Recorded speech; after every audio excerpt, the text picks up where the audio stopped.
out that it's not just the university, it's actually supported by Statoil as well, Maritime Robotics, and Radio Nor Communications.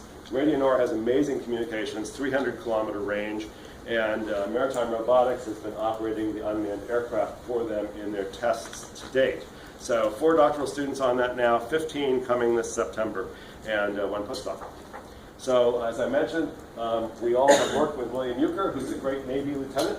He's on a submarine now under the Arctic, and he did his PhD at Cambridge, and I sort of helped set that up with SpaceQuest and got him the AIS data. So this was the data that Paul was talking about. Those are all the monthly ice on that side and ships on this side. I think this is a closer picture that shows for 1 year all where the ship traffic was in the Arctic, within the Arctic Circle. So you can see most of it is over by Norway, and that's one of the reasons I think the Norwegians are interested in getting the unmanned aircraft detection system going. This is the other slide that Paul Berkman and Christina also showed. This is the high seas area of the Arctic right now. These divisions here are the habitat divisions. So there was previously an Arctic marine shipping assessment, and that's kind of what you got here. And we didn't think that that was very good, so that's why we worked with AIS. That took years to make, so that we could get this daily update.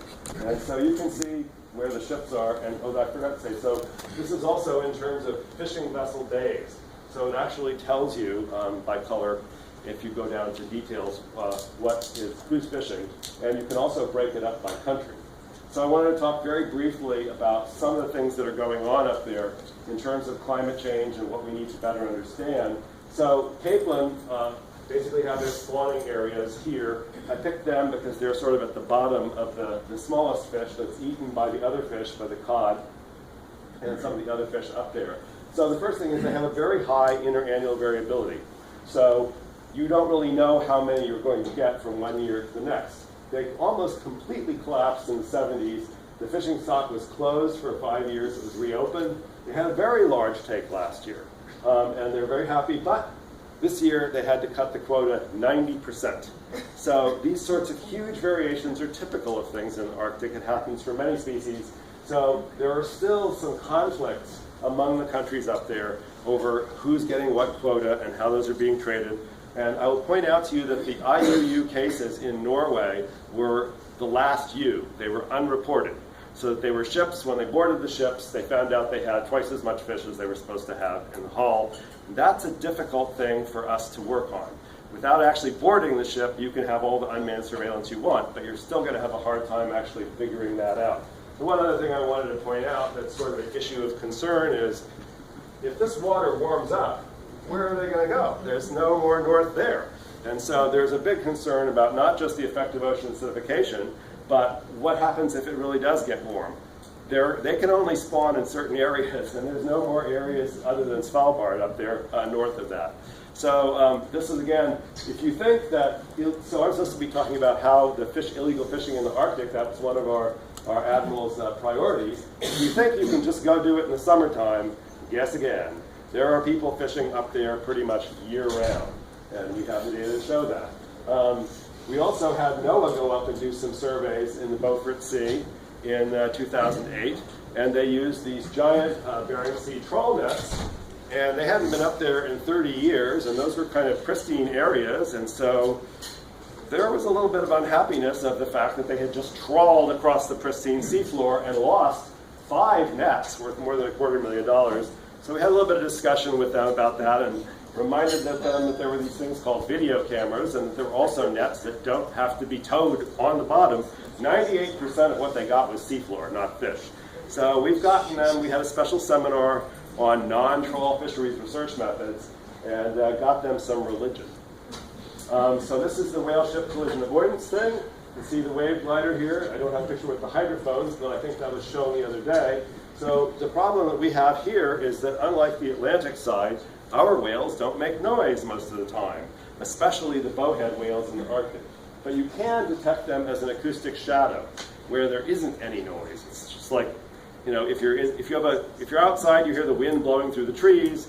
You don't hear that in here. So this is an acoustic shadow. This method has been demonstrated, and this is what's in use by the Canadian Neptune system.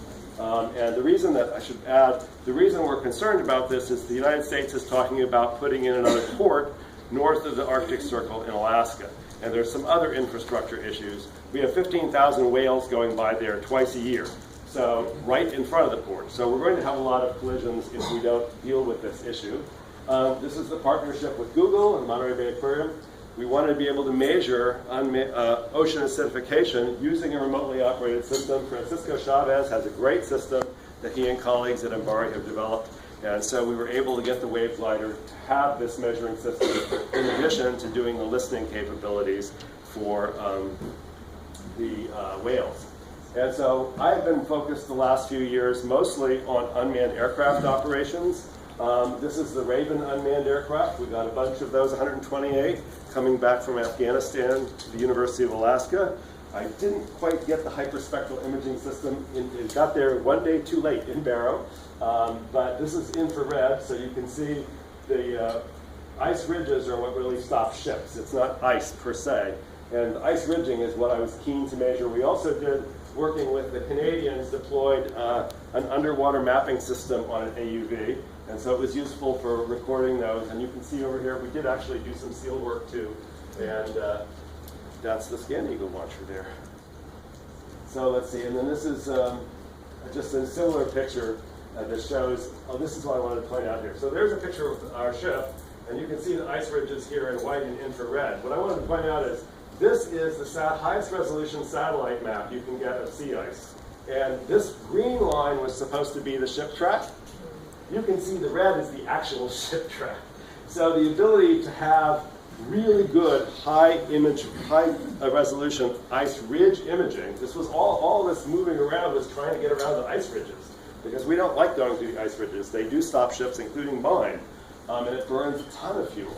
So we got this COA from FAA to operate. It's the largest COA ever granted, and that's how we did these flights in the Arctic, and not a problem. So